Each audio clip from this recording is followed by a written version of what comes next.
তো আছেই, অনেক বিশেষ বিশেষ মানুষও মনে করে, খুব ভালো করে বুঝেন, কি মনে করে? বলে আব্বা আম্মা বেঁচে ছিল, তাদের খেদমত করছি, তারা অসুস্থ হয়েছিল, তাদের সেবা করছি, তাদেরকে নিজের কাঁধে আর পিঠে বহন করছি, তাদেরকে স্বাচ্ছন্দ্যে থাকার ব্যবস্থা করছি, তাদের পিছনে লক্ষ লক্ষ টাকা ব্যয় করছি। আব্বা যেদিন মারা গেল, আম্মা যেদিন মারা গেল, সেদিন থেকে আমি ছুটি পাইয়া গেলাম, আমার আব্বা আম্মার হক আদায় করা শেষ হয়ে গেল। এটা হলো আমাদের দেশের সাধারণ মানুষের ধারণা, এবং কিছু বিশেষ মানুষও এটাই মনে করে, আছে না নাই? কিন্তু ভাইয়েরা আমার, কোরআন হাদিস স্পষ্ট প্রমাণ করে ভাইয়েরা আমার, আব্বা আম্মা মারা গেলেও তাদের হক কখনো শেষ হয় না। কথা বলেন ঠিক না বেঠি? আব্বা আম্মার হক শেষ হবে সেদিন, আমি মরবো যেদিন, বাবা মা যেদিন মারা যাবে সেদিন তাদের হক শেষ হবে না, আমি যেদিন মারা যাব সেদিন তাদের হক শেষ হবে। মোহতারাম হাজিরিন, খুব ভালো করে বুঝবেন, আব্বা আম্মা বেঁচে থাকলে 7টা হক আছে, মরণের পরে 7টা হক আছে। মারা যাওয়ার কারণে, ইন্তেকালের কারণে হক শেষ হবে না ভাইয়েরা আমার, হক পরিবর্তন হবে। মোহতারাম হাজিরিন, এজন্য আপনাদেরকে সহজ করে বুঝবার জন্য বলি, আমাদের জিম্মায় আব্বা আম্মার 14টা হক আছে। কয়টা হক বলেন? সবাই তো বললেন না, জোরে বলেন। 14টা। জীবদ্দশায় 7টা হক আছে, মরণের পরে 7টা হক আছে। আজকে আমি আপনাদের খেদমতে জীবদ্দশায় 7টা হক নিয়ে আলোচনা করব ইনশাআল্লাহ। শেষ সংক্ষিপ্ত সময় আলোচনা করব, শেষ পর্যন্ত থাকবেন তো ইনশাআল্লাহ? একদম সহজ করে বুঝবার জন্য বলি। 1 নম্বরের হক হলো আব্বা আম্মাকে মনে প্রাণে মহাব্বত করার ভালোবাসা। 2 নম্বরের হক হলো পিতা মাতাকে সম্মান করা। খুব ভালো করে বুঝেন, মহাব্বত করা ভালোবাসা একটা জিনিস, সম্মান করা আলাদা আরেকটা জিনিস, ঠিক না? যেমন আমরা আমাদের সন্তানদেরকে মহাব্বত করি, ভালোবাসি, স্নেহ করি, কিন্তু তাদেরকে সম্মান করি কি? সম্মান করি ইমাম খতিবকে, সম্মান করি আলেমদেরকে, সম্মান করি বাবা মাকে, কথা ঠিক না? তো সম্মান করা একটা হক, মহব্বত করা ভালোবাসা আলাদা আরেকটা হক। 3 নম্বরের হক হলো পিতা মাতাকে মেনে চলা। কি চলা? সবাই বলেন। কিন্তু মেনে চলার একটা লিমিট আছে। মানব কতক্ষণ? পিতা মাতা আমাকে শরীয়তের উপরে থাকতে বলবে যতক্ষণ। এবার আমি আপনাদেরকে যদি জিজ্ঞাসা করি, ও মুরব্বী বাবাজিরা, এরে যুবক ভাইরা, বর্তমান আমার দেশের চিত্রের কথা যদি তোমাদেরকে জিজ্ঞাসা করি, একটু যুবকেরা বলো না, বর্তমান আমার দেশের ভিতরে সন্তানেরা মা বাবাকে বেশি মানে না স্ত্রীকে বেশি মানে? সবাই বলেন। বন্ধুরা আমার, ভাইরা আমার, আল্লাহ পাকের পয়গম্বর কিয়ামতের 15টা আলামতের কথা হাদিসের মধ্যে বলেছেন। তার ভিতরে 2টা আলামত, একটা হলো ওয়াআদনা সাদিকা, আর একটা হলো ওয়াআক্কা উম্মাহ। ওয়াআদনা সাদিকা, শেষ জামানার সন্তানগুলা বন্ধুকে মানবে, পিতাকে মানবে না। বন্ধুদেরকে বন্ধুদেরকে মানবে যুবকেরা, পিতাকে মানবে না। বন্ধুর কথাই ঘুরতে চলে যাবে, পিতার কথা মানবে না। আছে না নাই? জোরে বলেন, আছে না নাই? যুবক ভাইরা দিলের কান লাগিয়ে শোনো, 2 নম্বরের কিয়ামতের আলামত হলো শেষ জামানার সন্তানগুলা স্ত্রীকে মানবে, মাকে মানবে না। স্ত্রীর কথায় মার উপরে চড়াও হবে, গালি দিবে, মারবে। নাউজুবিল্লাহ বলেন। আল্লাহ পাক রব্বুল আলামিন বলেন, ওয়া ক্বাদা রাব্বুকা আল্লা তা'বুদু ইল্লা ইয়্যাহু ওয়া বিল ওয়ালিদাইনি ইহসানা। এরে যুবক ভাইরা, তোমাদের রব চূড়ান্ত ফয়সালা করেছেন, আল্লাহ ছাড়া কারো ইবাদত করতে পারবা না, আর পিতা মাতার সাথে করতে হবে ইহসান। বন্ধুরা আমার, ভাইয়েরা আমার, 3টা শব্দ ভালো করে বুঝেন। একটা হলো জুলুম, আর একটা হলো ইনসাফ, আর একটা হইল ইহসান। আমি আপনার সাথে যেমন আচরণ করলাম, আপনি আমার সাথে আর চাইতে খারাপ আচরণ করলেন, এটাকে বলা হয় জুলুম। আমি আপনার সাথে যেমন আচরণ করলাম, আপনি আমার সাথে হুবহু এই আচরণটাই করলেন, এটাকে বলা হয় ইনসাফ। আমি আপনার সাথে যেমন আচরণ করলাম, আপনি আমার সাথে তার চাইতে অনেক গুণে ভালো আচরণ করলেন, এটার নাম হলো ইহসান। ও বন্ধুরা আমার, ভাইয়েরা আমার, আপনারা বলেন তো দেখি, আল্লাহ পাক রব্বুল আলামিন কুরআনুল কারীমের ভিতরে আব্বা আম্মার সঙ্গে ইনসাফ করতে বলছেন নাকি ইহসান করতে বলছেন? মাশাআল্লাহ, আপনারা মনোযোগ দিয়ে শুনতেছেন। ইহসান করতে বলছেন, তার মানে আমার বাবা মা আমাকে যেই পরিমাণে মায়া মহব্বত করে ভালোবেসে লালন পালন করছে, তার চাইতে অনেক গুণে বেশি মায়া মহব্বত ভালোবাসা দিতে হবে আমাকে বাবা মার সাথে। কথা ঠিক কিনা? বন্ধুরা আমার, ভাইরা আমার, দুনিয়ার মধ্যে একজন বাবা সন্তানের মনোরঞ্জন করার জন্য সন্তানটারে খুশি রাখার জন্য, সন্তানের আবেদন মঞ্জুর করার জন্য ভাইয়েরা আমার, দুনিয়ার একজন বাবা লজ্জাকেও বরণ কইরা নেয়। ও মুসলমান ভাইয়েরা আমার, যুবক ভাইয়েরা, আমার বাবা আমাকে ছোটবেলায় এই আচরণ দিয়েছে, আমাকে এর চাইতে উন্নত আচরণ দেখাইতে হবে আব্বার সাথে আম্মার সাথে, কথা ঠিক কিনা ভাইয়েরা আমার? এটা হলো কোরআনে পাকের চূড়ান্ত পর্যায়ের অর্ডার। কিন্তু আজকে দুঃখ নিয়ে বলতে হয়, আমার এই লাল সবুজের পতাকার বাংলাদেশের ভিতরে কিছু জালেম কপাল পোড়া যুবক ছেলে আছে, কিছু সন্তানেরা আছে যারা তাদের স্ত্রীর কথায় মার উপরে চড়াও হয়, আক্রমণ করে, কথা দিয়ে আক্রমণ করে, এমনকি লাঠি দিয়া বৃদ্ধ বাবা মায়ের শরীরের ভিতরে আঘাত করতেও কখনো দ্বিধাবোধ করে না। এমন জালেম কপাল পোড়া সন্তান আমার দেশে আছে না নাই? যেই সমস্ত কপাল পোড়া সন্তানেরা বাবা মার সঙ্গে বেয়াদবি করে, মার উপরে চড়াও হয়, মার উপরে আঘাত করে, ভাইয়েরা আমার, এই সমস্ত কপাল পোড়া সন্তানদের জন্য একটা মহাবিপদ সংকেত আছে ভাইয়েরা আমার। সেই বিপদ সংকেতটা কি বন্ধুরা আমার? এই বিষয়টা আপনাদেরকে সুন্দর করে বোঝাবার জন্য আপনাদেরকে কিতাবের দলিল দিয়ে একটা কারগুজারি শোনাইতে চাই ভাইয়েরা আমার। ও মুসলমান ইমানদার, বিশেষ করে যুবক ভাইয়েরা দিলের কান লাগায় শুনতে চাই।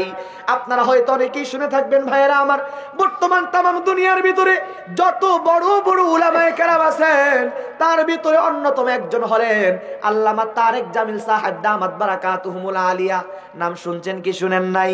উনার লিখিত একটা কিতাব আছে, কিতাবের নামটাও বলে দিই, চাইলে আপনারাও পড়তে পারেন। ওই কিতাবের নাম হইল চোখে দেখা কবরের আযাব।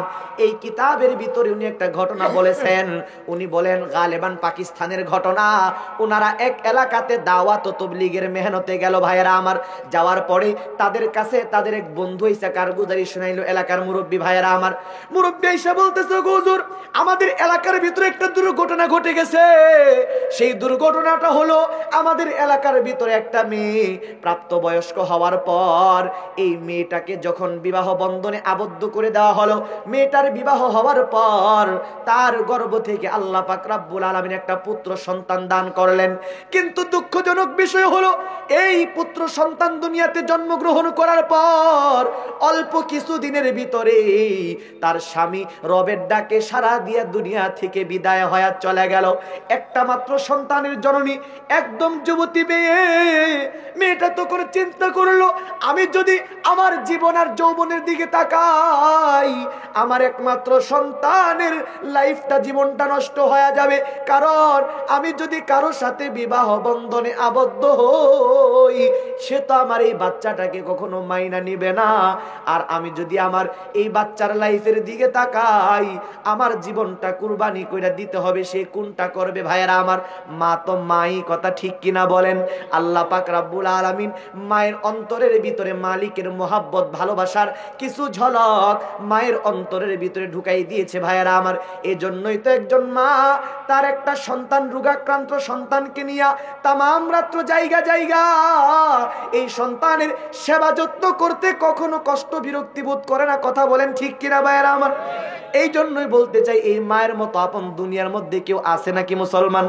কথা বলেন, আছে? মা ছাড়া দুনিয়ায় আপন কেহ আর হয় না, কখনো হয় না, কথা ঠিক কিনা ভাই?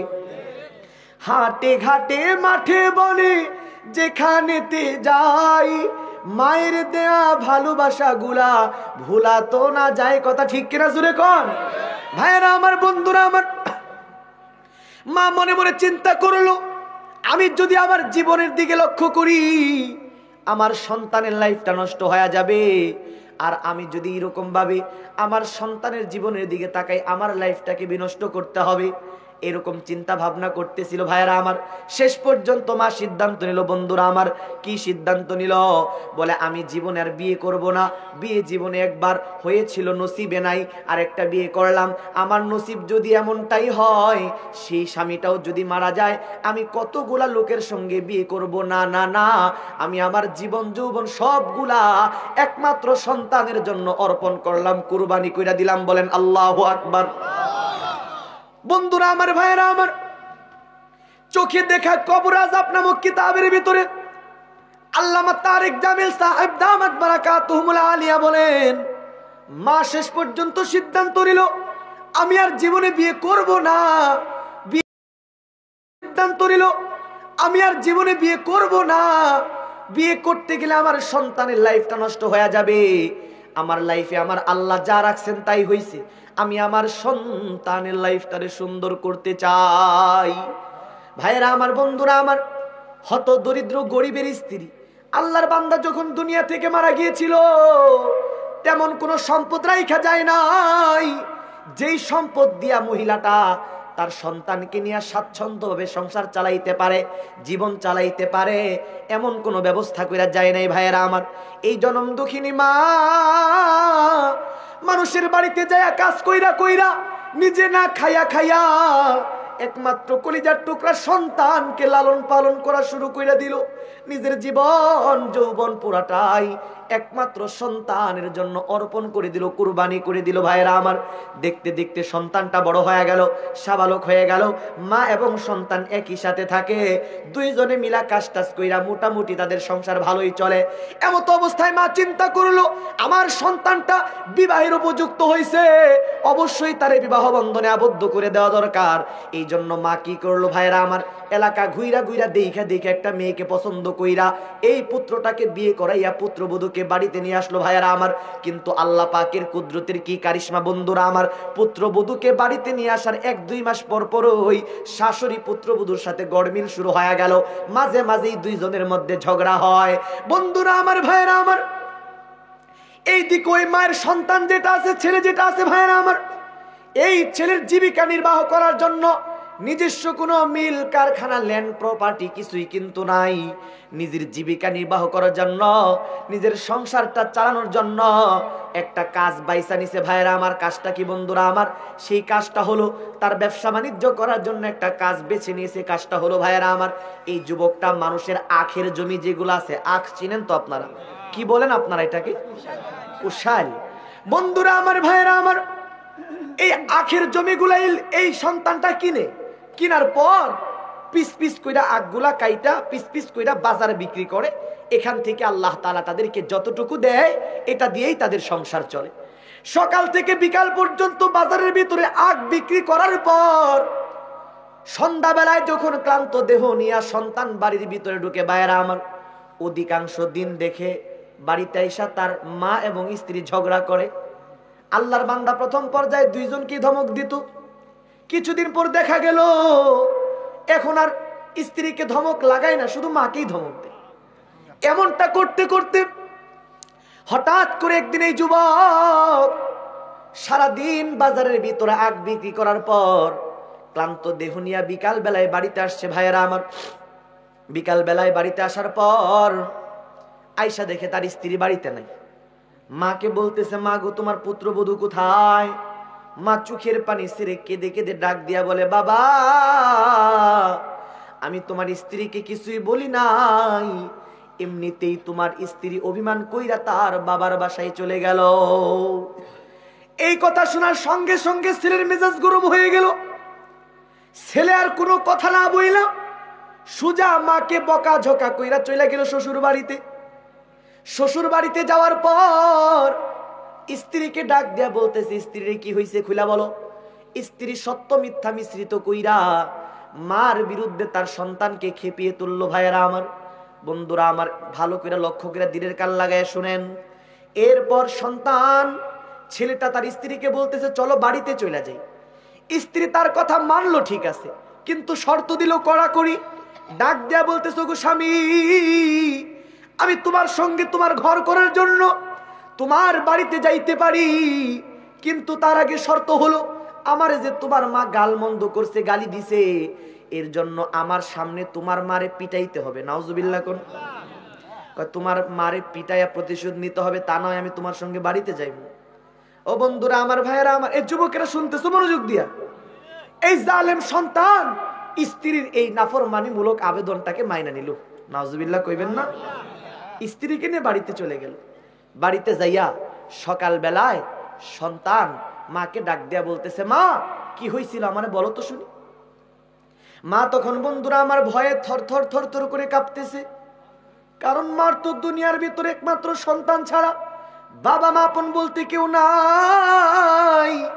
কিন্তু মুসলমান, এই জালেম সন্তান তো মাঝে মাঝে মাকে অকথ্য ভাষায় গালমন্দ করে। এই মার তো দুনিয়ার ভিতরে সন্তান ছাড়া আপন কেউ নাই, কিন্তু সন্তান মাঝে মাঝে মারে অকথ্য ভাষায় গালমন্দ করে। মা সন্তানের মুখের দিকে তাকায়া দেখে এখন সন্তান যেমনে রাগান্বিত হইছে, না জানি আমার বৃদ্ধ হাড্ডির উপরে আক্রমণ করে কিনা। যেমন কথা তেমন কাজ ভাইরা আমার। এই জালেম সন্তান এক দুই কথায় কথায় মার উপরে রাগ হয়ে গেল। এক পর্যায়ে লাঠি একটা হাতের মধ্যে লইয়া বৃদ্ধ মায়ের হাড্ডির উপর আঘাত শুরু কইরা দিল। জনম দুঃখিনী মা জমিনের মধ্যে গড়ায়া গড়ায়া কান্দে ডাইকা বলে, বাবা তুই যখন দুনিয়াতে জন্মগ্রহণ করলি, তোর বাবা যখন অল্প কিছুদিন পর দুনিয়া থেকে বিদায় হয়ে গেল, আমি স্বামী হারা হয়ে গেলাম। আমি চিন্তা করলাম আমি যদি আমার জীবন আর যৌবনের দিকে তাকাই, তোর জীবনটা নষ্ট হয়ে যাবে রে বাবা। এই জন্য তোর ভবিষ্যৎ জীবনটাকে সোনালী করার জন্য আমি আমার জীবন যৌবন সবগুলা কুরবানি কইরা দিলাম। মানুষের বাড়িতে কাজ কইরা কইরা তোরে আমি খাওয়াইয়া বড় বানাইলাম। নিজে মনে যা মনে চাইছে জীবনে কোনোদিন খাই নাই, আমি না খাইয়া তোরে খাওয়াইয়া বড় বানাইলাম রে বেটা। আর এত কষ্ট কইরা তোরে বড় বানাইলাম, তুই নাকি আজকে আমার এগুলার প্রতিদান দিলি লাঠি দিয়া রে বাবা। কিছু বলবো না, আল্লাহ যেন তোর ইনসাফের বিচার করেন। এ মুসলমান, মায়ের আর্তনাদের আওয়াজ আল্লাহর কাছে যায় কিনা? জোরে বলেন যায় কিনা? খবরদার বেয়াদবি করো না, ধ্বংস হয়ে যাইবা। দুনিয়াও শেষ, আখিরাতও শেষ হয়ে যাবে। গভীর মনোযোগ দিয়ে শোনো ভাইরা আমার, বন্ধুরা আমার।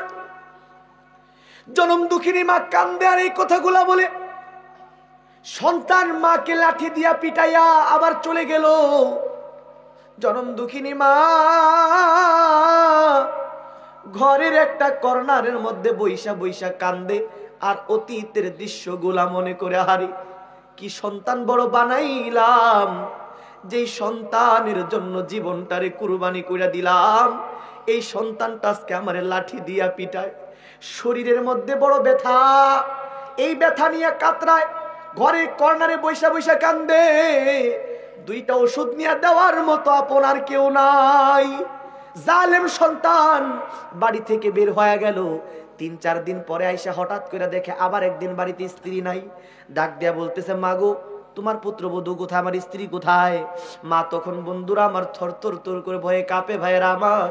মা ডাক দিয়া মনে মনে ভাবে, না জানি সন্তান আমারে আবার আক্রমণ করে নাকি। ডাক দিয়া বলতেছে, বাবা আশেপাশের যত মহিলা আছে এদেরকে তুমি জিজ্ঞাসা করে নিতে পারো, আমি তোমার স্ত্রীকে কোনো কিছুই বলি নাই। আল্লাহর কসম করে বলতেছি, ও বাবা রে, আমার কথাটারে বিশ্বাস করো।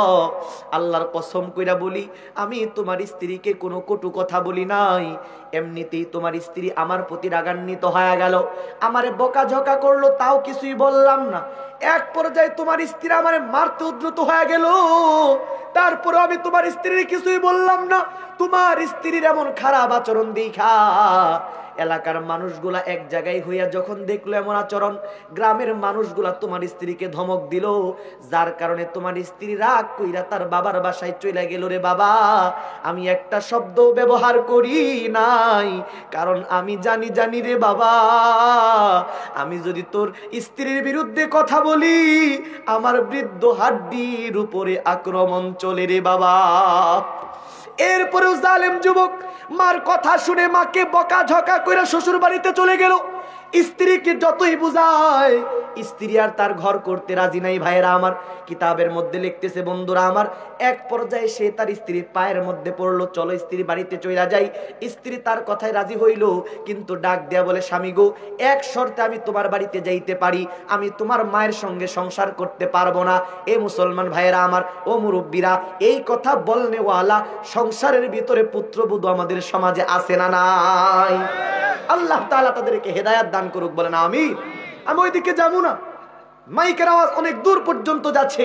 যেই সমস্ত পুত্রবধূরা আছেন, অনুরোধ করে বলবো, খবরদার মার সন্তানদেরকে মার থেকে পৃথক করার চেষ্টা করবেন না, ঠিক না? ইনশাআল্লাহ আল্লাহ তাআলা তাদেরকে দ্বীনের বুঝদান করুক, বলেন আমিন। ভাইয়েরা আমার, বন্ধুরা আমার, স্ত্রী ডাক দিয়া বলতেছো, গো স্বামী, আমার শর্ত হলো। ঘুমাই গেছেন আপনারা? খারাপ লাগতেছে নাকি আপনারা? জাগ্রত আছেন? একটু তাকবীর দেন তো, নারায়ে তাকবীর।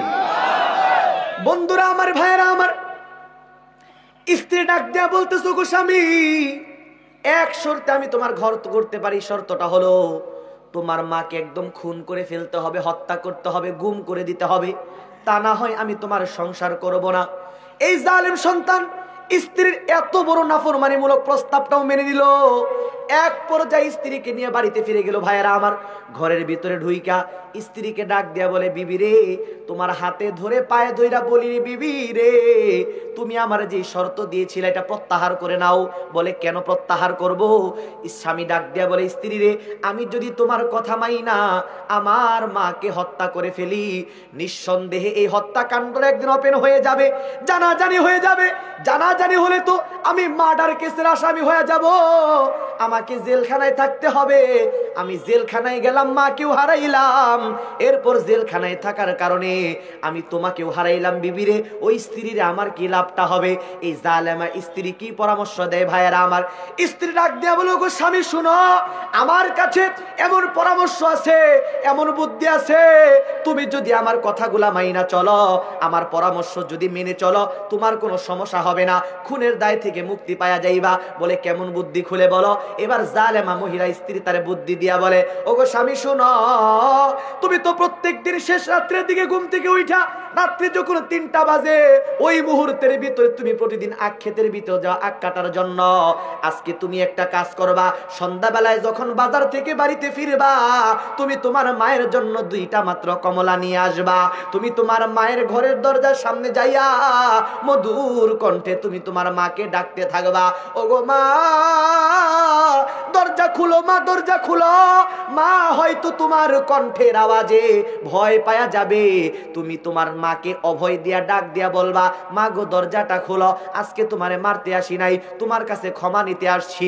এই কথা বললে তোমার মা ঘরের দরজাটা খুলে দিবে। তুমি 2টা কমলা নিয়া ঘরের ভিতর ঢুকার পর তুমি তোমার মায়ের মাথার উপরে, পিঠের উপরে হাত বুলাইয়া তুমি তোমার মাকে ডাক দিয়া বলবা, ওগো মা, এতদিন পর্যন্ত আমি বুঝি নাই, তাই তো তোমারে মারছি, গালি দিছি গো মা।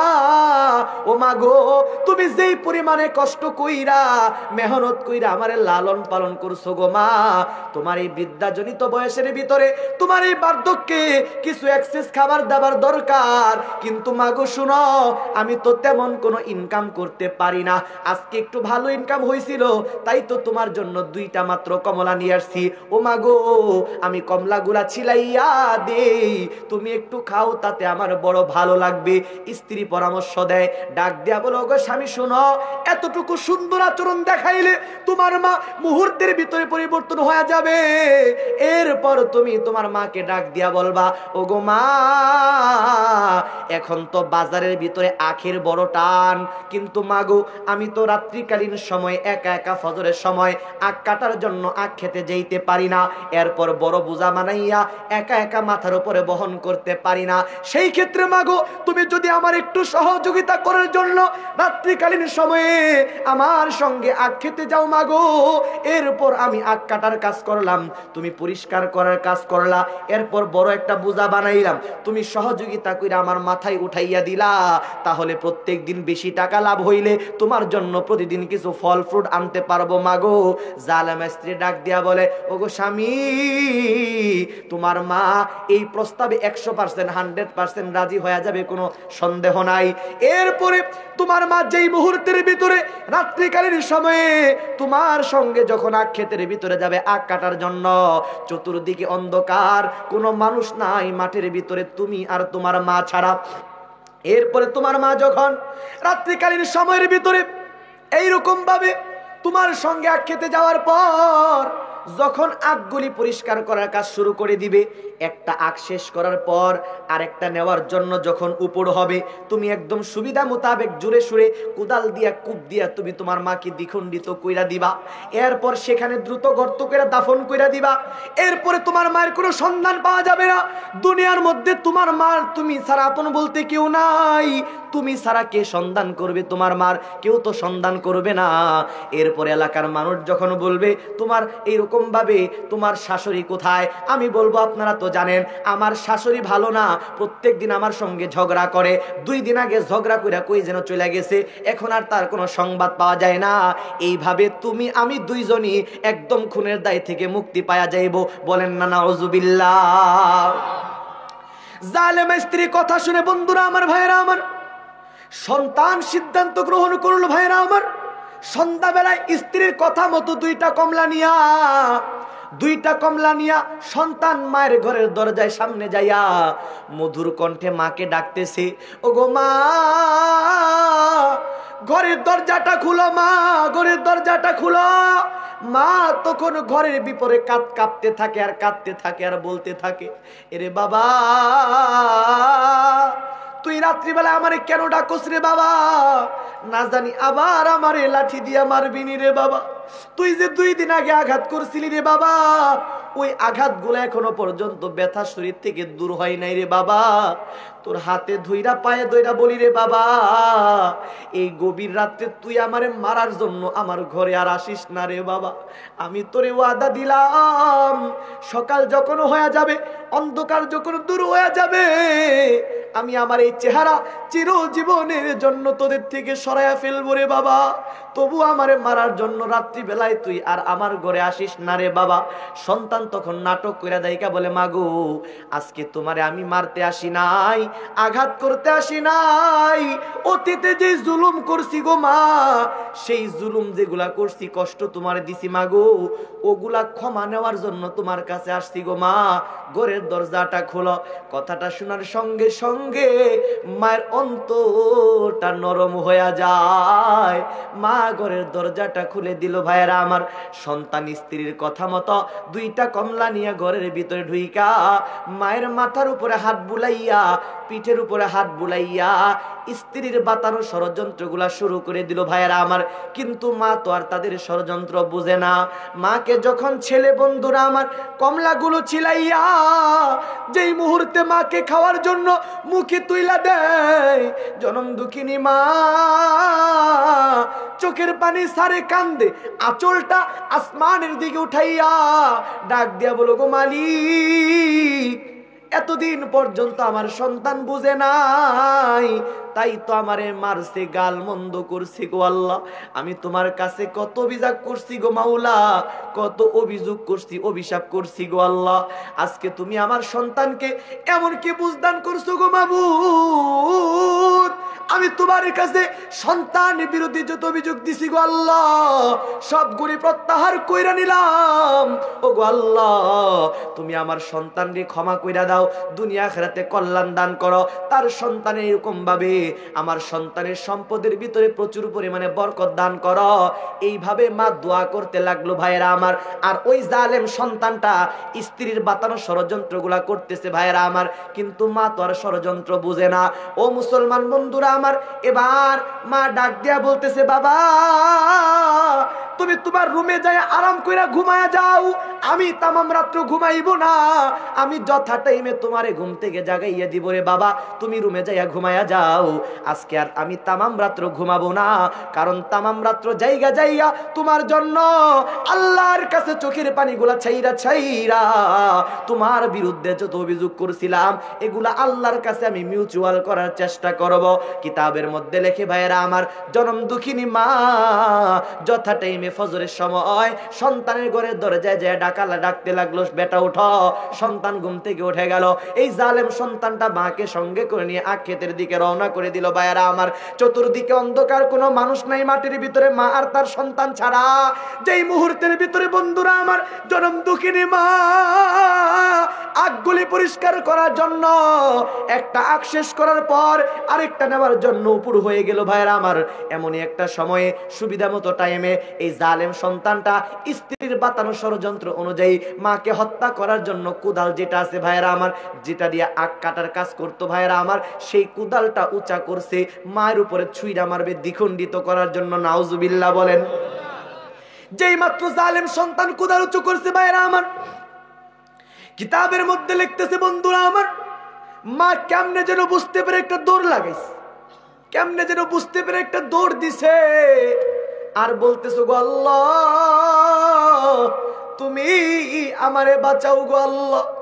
ও মুসলমান ভাই, মায়ের এই আর্তনাদের আওয়াজ পৃথিবীর কোনো মানুষের কানে না পৌঁছলেও ভাইয়েরা আমার একজনের কাছে পৌঁছে, তিনি বলেন কে? আরে মুসলমান, মালিকের নাম লইতে কষ্ট হয় নাকি? জোরে ডাক দিয়া বলেন, সবকিছুর শূন্যওয়ালার মালিক একজন আছেন, তিনি কে? সমস্ত কুদরতের ক্ষমতার মালিক একজন, তিনি কে? এ মুসলমান, আমরা তো রাত্রিবেলা ঘুমায়া যাই। ও মুসলমান ইমানদার, আমাদের রব কিন্তু একটা মুহূর্তের জন্য ঘুমায় না। আল্লাহু লা ইলাহা ইল্লা হুয়াল হাইয়ুল কাইয়্যুম লা তাখুযুহু সিনাতু ওয়ালা নাওম। এই দুনিয়াবাসী বান্দারা, রব যেন ডাইকা ডাইকা আমাদেরকে যেন ডাইকা ডাইকা বলে, ও দুনিয়ার বান্দা বান্দিরা শোনো, তোমরা তো রাত্রিবেলা আরাম কইরা ঘুমায়া যাও। তোমরা যে আরাম কইরা ঘুমায়া যাও, আমি রব কিন্তু একটা মুহূর্তের জন্য ঘুমাই না। কেন ঘুমাই না? কেন ঘুমাই না? কারণ আমি আল্লাহ, আমি রব যদি ঘুমায়া যাই, এমন মুহূর্তে যদি আমার কোনো বান্দা বান্দি মুসিবতের ভিতরে পইরা আমি রবকে ডাক দেয়, আর আমি যদি ঘুমায়া থাকি, কে ওরে মুসিবত থেকে বাঁচাইবে? এই জন্য বান্দারে তামাম 24 ঘন্টার একটা মুহূর্তের জন্য তোদের হিফাজতের জন্য ঘুমাইলাম না। ও মুরব্বী বাবাজিরা, এরে যুবক ভাইরা জবাব দিয়া বলো না, যেই মহান আল্লাহ তোমার আমার হেফাজতের জন্য তামাম রাত্র জায়গা জায়গা কাটাইয়া দিল, এটা কি আমার আল্লাহর দয়া না? কথা বলেন, এটা কি আমার আল্লাহর মায়া না? এটা কি আমার আল্লাহর মহিমা না? এটা তো আমার আল্লাহর দয়া, মায়া, ভালোবাসা। এর যুবক ভাই, মুরব্বী বাবাজিরা, এমন দয়াময় প্রভু থেকে আমাদেরকে দুনিয়ার কোন জিনিস রব থেকে দূরে সরাইয়া দিল? কথা বলেন ঠিক কিনা? এজন্যই তো আল্লাহ আমাদের মতো গাফেল যারা, আমাদের মতো গুনাহগার যারা, এদেরকে আল্লাহ তাআলা ডাক দিয়া বলতেছেন সূরাতুল ইনফিতরের ভিতরে, ইয়া আইয়ুহাল ইনসান মা গাররাকা বিরাব্বিকাল কারীম আল্লাযী খালাকাকা ফাসাওয়াকা ফাআদালাক ফি আইয়ি সূরাতিম মা শাআ রাক্কাবাক। আল্লাহ ডাক দিয়া বলে, হে মানুষ সকল, কে তোমারে দূরে সরাইয়া দিল?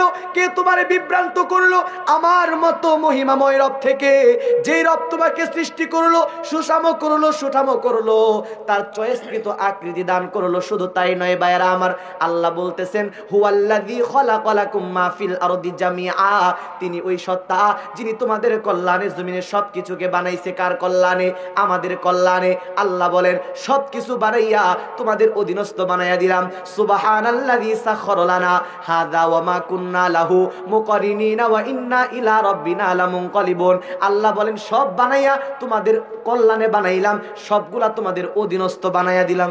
সুবহানাল্লাহ, জোরে কোন, আরো জোরে বলেন সুবহানাল্লাহ।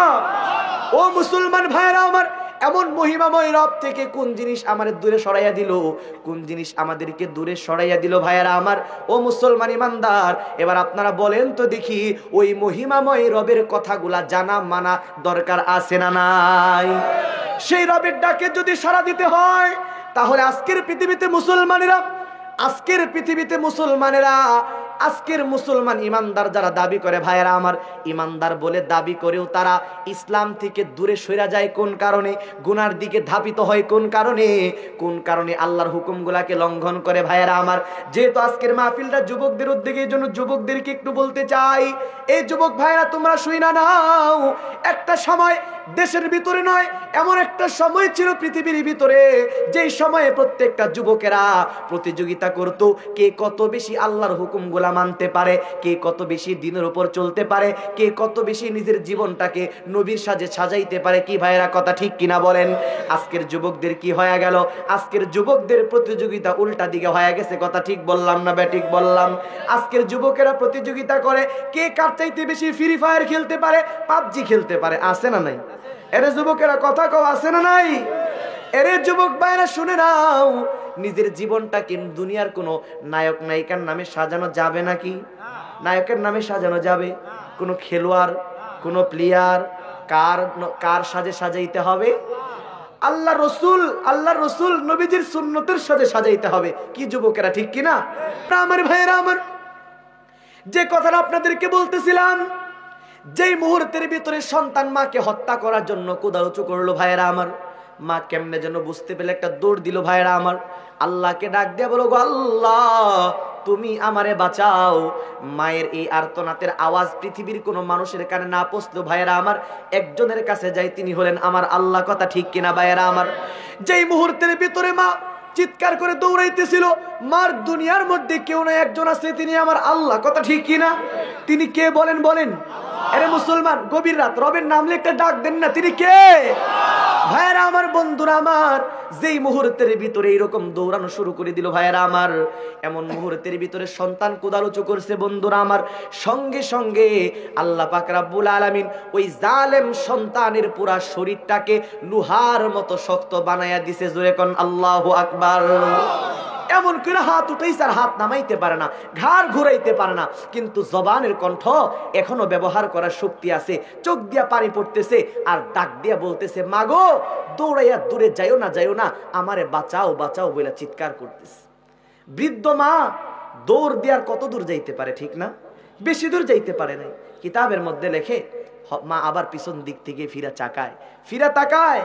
বন্ধুরা আমার, ভাইয়েরা আমার, যে জালেম সন্তান মাকে হত্যা করতে চাইল ভাইরা আমার, এই জালেম সন্তান যখন আল্লাহ পাক রব্বুল আলামিন তাকে পাকড়াও করলো ভাইরা আমার, ওই মুহূর্তে আবার জালেম সন্তানের জবান থেকে বেশি আসলো, মাগো তুমি আমারে বাঁচাও। কিন্তু আশ্চর্যের বিষয় হলো ভাইরা আমার, যে জালেম সন্তান মাকে হত্যা করতে চাইল, যে জালেম সন্তানের কুদালের আঘাত থেকে নিজের জীবনকে বাঁচানোর তাগিদে যেই মা বাঁচাও বাঁচাও বলে চিৎকার করে দৌড়াইতেছিল ভাইরা আমার, সেই মায়ের কানের ভিতরে জালেম সন্তানের মা বাঁচাও বলে যখন এরকম ভাবে আওয়াজ কানের ভিতরে প্রবেশ করলো ভাইরা আমার, জনম দুঃখিনী মা আর সামনের দিকে আগাইতে পারে না, আবার সন্তানের দিকে ঘুইরা তাকায়। আল্লাহু আকবার জোরে বলেন। ঘুইরা তাকায় কি দেখে, কিরে আমার সন্তান কুদাল রে এমনি উঠাইয়াই রাখছে, এইভাবেই আছে, লড়েও না চড়েও না। ভালো কইরা তাকায়া দেখে চোখ থেকে পানি ঝরতেছে, একটু কাছে যায়া দেখে, কিরে আমার সন্তানের কি হলো? যায়া দেখে যে সন্তানের হাঁটু পর্যন্ত জমিনের ভিতরে ঢুকে গেছে। বলেন নাউজুবিল্লাহ। ভাইরা আমার, বন্ধুরা আমার, যেই সন্তান মাকে দ্বিখণ্ডিত করতে চাইল, আবার মা সেই সন্তানের কাছে যাইয়া সন্তানের হাতটা ধইরা টানতে থাকে বাঁচানোর জন্য। ভাইয়েরা আমার, আহারে এমন দয়ার মা, এমন মায়া বড়া, যে মার ভিতরে এত মায়া দয়া, যে মা সন্তানের জন্য এত করে, কোন কপাল পোড়া সন্তান না জানি তার সঙ্গে বেয়াদবি করে, ঠিক না? আল্লাহ আমাদেরকে সঠিক বুঝদান করুক, বলেন আমিন। ভাইয়েরা আমার, বন্ধুরা আমার, কষ্ট হইতেছে আপনার? ভাইয়েরা আমার, এরপরে যেই মুহূর্তের ভিতরে মা সন্তানের হাত ধরে টানতে থাকে তার সন্তানটাকে বাঁচাবার জন্য, ভাইয়েরা আমার, আর চোখের পানি সারে কান্দের এলাকার মানুষদেরকে পাগলের মতো হইয়া ডাইকা বলে, ও গ্রামবাসীর লোকেরা, তোমরা কে কোথায় আছো? তাড়াতাড়ি দৌড়ে আসো, আমার একমাত্র সন্তানকে জমিন খায়া ফালাইতেছে, তাড়াতাড়ি এসে সন্তানকে বাঁচায়া দাও। ও ভাইয়েরা আমার, এতক্ষণে তো সকালবেলা অন্ধকার দূর হয়ে গেল, কিছু মানুষ দৌড়াইয়া আসলো ঠিকই ভাইয়ারা আমার, আসার পরে দেখে এই আজগবি দৃশ্য, এতক্ষণে এই জালেম সন্তানের কুমর পর্যন্ত জমিন ঘাস করে ফেলছে, জমিনের ভিতরে ঢুকে গেছে ভাইয়ারা আমার। সমস্ত গ্রামবাসী লোকেরা, বন্ধুরা আমার, কেউ হাতে ধইরা, কেউ কোমর ধইরা, কেউ বডি ধইরা টানতেছে তারে বাঁচাবার জন্য। কিন্তু মনে হয় জমিনের এমন আকর্ষণ, এই আকর্ষণ থেকে এই লোকটাকে বাঁচাবার মতো কোনো ক্ষমতা পৃথিবীর কারোর মধ্যে নাই। কিতাবের মধ্যে লিখতেছে ভাইরা আমার, দেখতে দেখতে মায়ের চোখের সামনেই একমাত্র সন্তানটা পুরোটাই জমিনের ভিতরে চলে গেল ভাইরা আমার। এরপরও জরম দুঃখিনী মার করি যায় তার মানে না, বন্ধুরা আমার। পাগলের মতো হইয়া গ্রামের লোকদেরকে ডাইকা বলে, এরে গ্রামবাসীর লোকেরা, তোমাদের হাতে ধইরা বলি, পায়ে ধইরা বলি, যেই জায়গার মধ্যে আমার সন্তানকে জমিন খেয়ে ফেললো, এই জায়গাটা একটু খনন কইরা আমার সন্তানের লাশটা হলেও একটু বাহির করিয়া দাও। আমি জনম দুঃখিনী মা, আমার সন্তানের লাশের চেহারাটা জীবনের শেষে আরেকটা বার হলেও দেখতে চাই। ও যুবক ভাইরা শুনো, লম্বা করতে চাই না, কেন শুনাইলাম, কি বুঝাইতে চাইলাম, যেই সন্তান মাকে হত্যা করতে চায়, এই সন্তান যখন আল্লাহ পাকের আযাবে পড়ে গেল, জমিনের ঘাসের মধ্যে পড়ে গেল, এত কিছুর পরেও জনম দুঃখিনী মা তার সন্তানকে পাওয়ার জন্য পাগল। আল্লাহু আকবার কইবেন না আপনারা? এই জন্য যুবক ভাই তোমাদেরকে বলবো, যাদের বাবা মা বেঁচে আছে সবাইকে বলতে চাই, যদি বাবা মার দুনিয়ার মধ্যে কেউ না থাকে রে যুবক ভাই, তবুও মা বাবার সঙ্গে বেয়াদবির আচরণ করিও না। তার কারণ হলো, দুনিয়ার কেউ না থাকলেও একজন আছেন, তিনি, জোরে বলেন কে? আরো জোরে বলেন কে? ভাইরা আমার, মালিকের আক্রমণ যদি ঘটনা বেশি দূরের নয়, পাকিস্তানের ঘটনা। তারেক জামিল সাহেব দামাত বারাকাতুহুমুল আলিয়া চোখে দেখা কবর আযাব নামক কিতাবের ভিতরে উনি লেখেন, বেশি দূরের ঘটনা নয় ভাইরা আমার। এই জন্য যুবক ভাইরা ভালো করে মনে রাখবা, মাইকের আওয়াজ যত দূর পর্যন্ত যায়, প্রত্যেকটা সন্তানদেরকে বলবো, ও বাবা মার সন্তানেরা ভালো করে মনে রাখবেন, মালিকের আক্রমণ যদি একবার অগ্রসর হয়, পৃথিবীর কোনো যুক্তি প্রযুক্তি কেউ কিন্তু বাঁচাইতে পারবে না। একমত হইলে আওয়াজ দিয়ে বলেন কথা ঠিক কিনা? এজন্য বলতেছিলাম ভাইরা আমার, বান্দার যত হক আছে বন্ধুরা আমার, আল্লাহ পাকের হকের গুরুত্ব সবচাইতে বেশি, কিন্তু বান্দার হকের জটিলতা বেশি। বান্দার হকের মধ্যে সবচাইতে গুরুত্বপূর্ণ হক হলো আব্বা আম্মার হক। এই জন্য বন্ধুরা আমার বলতেছিলাম, পিতা মাতা বাইচা থাকলে 7টা হক মনে আছে তো আপনাদের? মনে আছে? আছে? এর সন্তানেরা মনে রাখো যুবক ভাইরা, আল্লাহ রসুল বলছেন, ক্বালা রাসূলুল্লাহি সাল্লাল্লাহু আলাইহি ওয়াসাল্লাম, ইন্নাল জান্নাতা তাহতা আকদামিল উম্মাহাত। এর সন্তান, মায়ের সঙ্গে বেয়াদবি কইরো না, কারণ আমার আল্লাহ জান্নাতটাকে তোমার মায়ের পায়ের নিচে রাইখা দিছে। একটা জবানও বন্ধ রাইখেন না, জোরে বলেন সুবহানাল্লাহ। এজন্য পিতা মাতা বড় গুরুত্বপূর্ণ, দামি সম্পদ। যাদের আছে এখনো এটাকে অনেক বড় সম্পদ মনে কইরা তাদেরকে খুশি করেন, খেদমত কইরা পারেন, তাদেরকে স্বাচ্ছন্দ্যে থাকার ব্যবস্থা করেন, খুশি হবে তো জান্নাত কামাই হয়ে যাবে। কথা ঠিক।